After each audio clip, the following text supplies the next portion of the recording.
Hello, everybody. Murder on the Orient Express, The Mousetrap, Poirot, Miss Marple, Death in Paradise. What do they all have in common? They're all whodunit mysteries, and you have to wait to the last scene to discover who really done it. And it's an opportunity to gather the cast together and go through each personality and find out what's the truth behind this story. So it is with our story of Ruth. We're at the last chapter. It's time for Poirot to gather the cast around and sort everything out in public. We know it's a boy meet girls story, and we know what we want the outcome to be, but who's going to get her? We think it's Boaz. But last week, we learned there was another guy in the way. Maybe it's going to be him. So here we go. Lights, camera, action.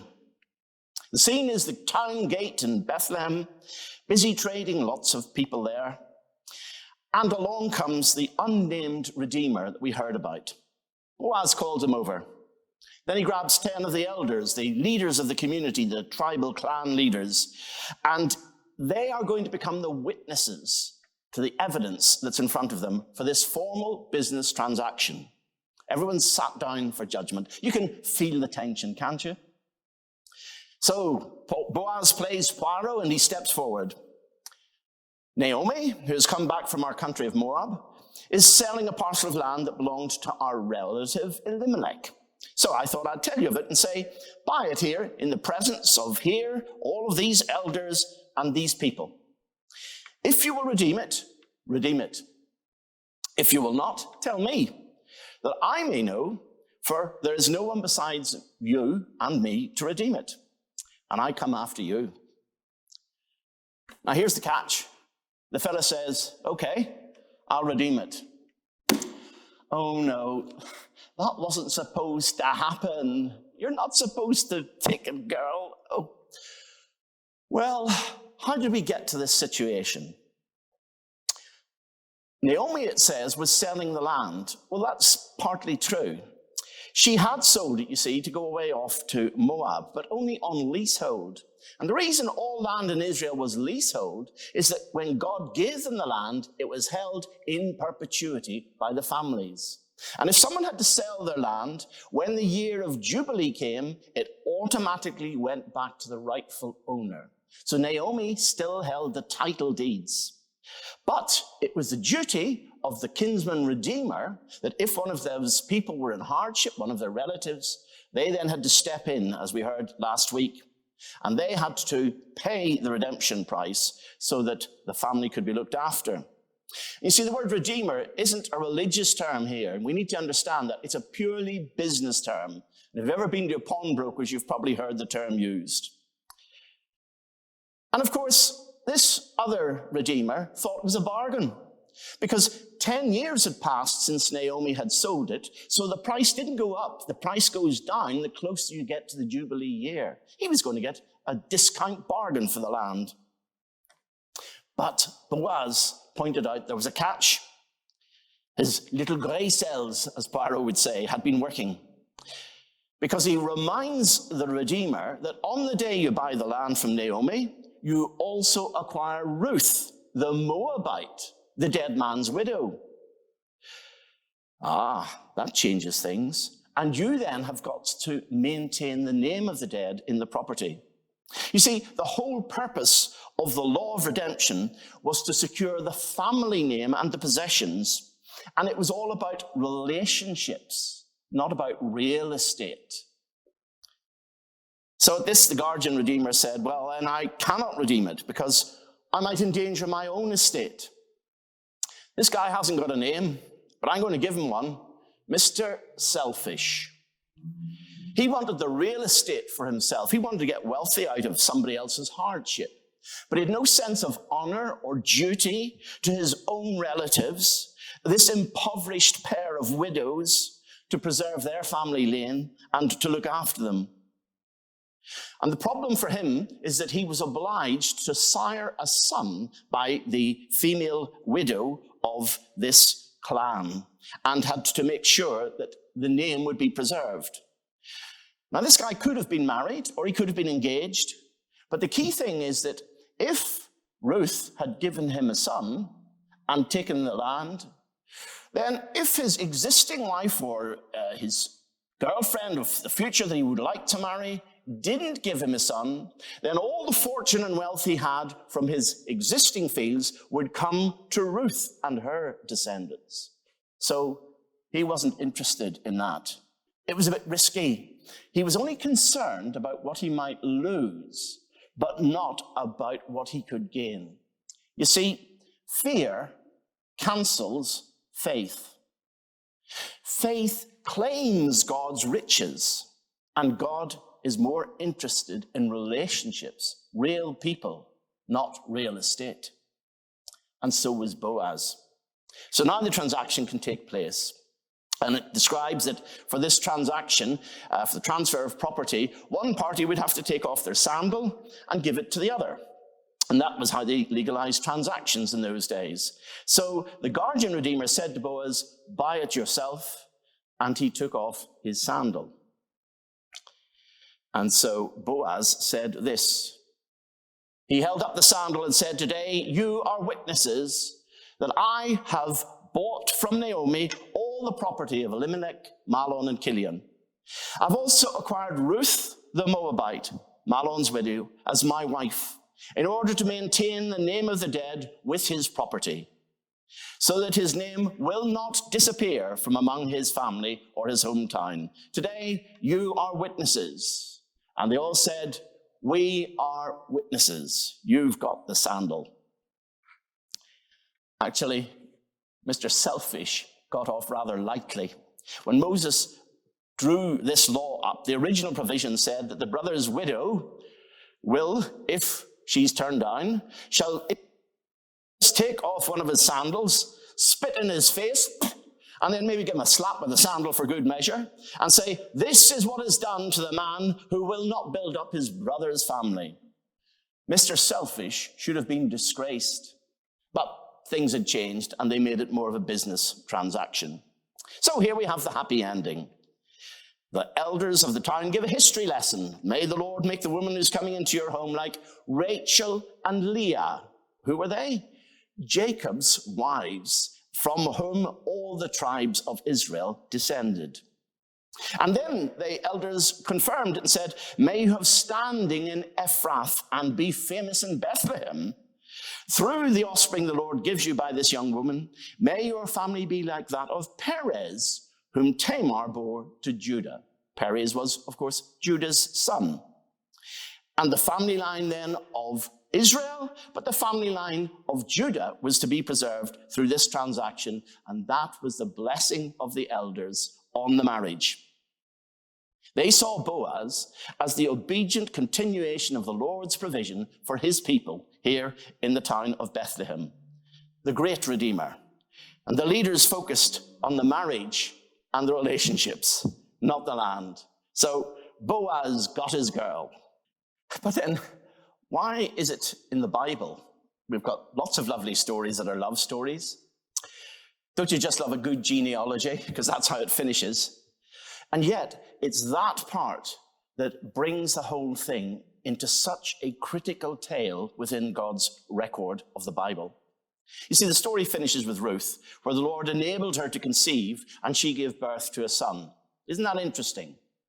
She had been married 10 years in Moab, no children. Same with Orpah, no children. Why? Well, if one of them had had a son, they would have stayed, and they would never have left Moab. And so the whole history of the world would have been changed. But we read that Naomi brought up the child who was called Obed, and she was her replacement son, and she said better than 7 of her own. She nursed him, and Naomi educated him in the history of Israel and the marvelous deeds that God had done in that nation, and brought him up in faith in that household. But this genealogy that we have that ends the thing is where the whole picture fits into the entire Bible. Now, Barry will be exploring and reflecting on this story next week, but we're just going to focus on this. What happened next with Obed? Well, his grandson was King David. He was the 8th child of his father, and therefore better than 7. And Matthew's gospel opens with a list of the same names that you've got in front of you about Boaz's family line.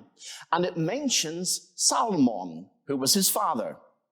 But in Matthew, it points out that Salmon had married a Canaanite lady, Rahab, who was described in the Bible as a prostitute. Now, we think she'd been an innkeeper in the city of Jericho, and she looked after the spies and cared for them so that they could get message back to Joshua. But after it, she was spared in the destruction of Jericho, and she then was able to join the clans of Israel. And it's apparent she married Salmon, who, of course, was Boaz's father. Do you know what that means? Boaz was the son of a foreigner. And he would have been called all sorts of names you can imagine in Israel and around the town of Bethlehem, where he grew up. He was treated as a foreigner, a half-breed, half-Canaanite. And that, of course, might explain why he married a bit later in life. Because any father who was approached by the family to give his daughter to this half-Canaanite might have said, no, I'm not having any of that. Can you imagine the prejudice, the racism that was going on, the slander and lies? And yet Boaz is the one who steps out in this story as more honorable than all his Jewish relatives. It explains his generosity, his character of care for the weak, the poor, the foreigner. Because in God's eyes, we're all foreigners, and yet we're all his. Every one of us is his. The outcast, he, Boaz, displayed grace. He gave generously where it wasn't required. And that displays the character of the true Redeemer that Boaz was painting in this picture that we have in the book of Ruth. So, what is the main theme? Quite simply, it's redemption. What does that mean? Well, to redeem something is to buy it twice. To redeem something means you've bought it and you own it in the first place. But somehow it has been taken away from you, it's been lost. And there it is back again for sale. Redeeming it means you go and pay the proper price to get it back and you own it again. Bought twice, bought back. And that is quite simply the meaning of redemption in its business transactions. But in this chapter, if you look down that genealogy, you will see that there are 4 redeemers. The first one, of course, is Boaz. We understand that. The second is what I'll call the anti-redeemer, Mr. Selfish, who did not wish to fulfill and display the characteristics, nor fulfill the duties and tasks of a true redeemer. But there's a third. If you go back, do you remember that reference that Judah gave birth to a child through Tamar? Tamar was not Judah's wife. She actually was his daughter-in-law. And Judah had 3 sons, and she married the first one. But he was wicked. He died. So the second son was told to take the honor of the kinsman redeemer on and to give a child to Tamar. And he refused. God struck him down. The third was a bit of a youngster. And so they had to wait till he grew up. And when he grew up, Judah refused to give him to Tamar. So Tamar tricked Judah and deceived him and pretended to be a prostitute. And Judah shows 2 failures here. Number 1, he did not show the honor of family by giving the third son, as he should have, to Tamar. And of course, he was involved in prostitution himself. Anyhow, he had, through Tamar, 2 boys, twins. And one of those was Perez. So actually, whether he wanted to or not, Judah fulfilled the role of the Redeemer. He provided for the descent, actually, of his own family line through Tamar. So there's the third one. But yet there's another great Redeemer mentioned here. Obed had a grandson, King David. He became the great Redeemer of Israel. They were enslaved. They had owned the land. It was taken off them by the Philistines, the Midianites, yes, indeed, the Moabites. And they were in captivity and bondage, and they ended up worshipping false gods. They were sold out, the Israelites. David became the great king that won all the land back from the river of Egypt right to the Euphrates. He recaptured the country and bought it back for God's name and his people. But actually, I'm finishing the story, but there is a fifth. Look around these fields that Ruth harvested, that Naomi lived in. One day, a married couple ended up in those fields. And in those very fields where Ruth had picked up the sheaves of corn, angels appeared in the sky. And shepherds around looking after their sheep in those fields were frightened. But the news that God from on high was going to bring peace on earth was announced. And those shepherds made their way to where that young mother, Mary, gave birth to a greater descendant of King David and Ruth. Jesus, the true Redeemer, was born in these very fields. God came down into these fields and into history and brought his only son. God had created us, owned us. We were his. But through sin, we were lost and enslaved and captives, and many, many are today. But Jesus came down, being born in these fields, and in those, he lived a perfect life, and then went just a few miles away to Jerusalem, where he took upon himself all the sin of the world, and in his own blood paid the full redemption price for us all to free us. He's bought us back. We are bought twice. So the book of Ruth makes a great point for all of us, that the gospel is for everyone, not just Israel, but the Moabites, the Canaanites, yeah, us in Britain as well, all nations. And Jesus has become our Redeemer. Is he your Redeemer? Have you come to him and surrendered your captivity and your selfishness, like that selfish fella we've read about, and given your life and heart to Jesus? If you do that, you discover what it is to become part of his family forever, just as Ruth became part of that great line of David and that great kingdom. Yes, there is a Redeemer for you. And let's all be assured that in this story, we stand back and realize, yes, God is still in the throne, and he will remember his own. His promise is true. He will not forget you. God is still on the throne. Amen.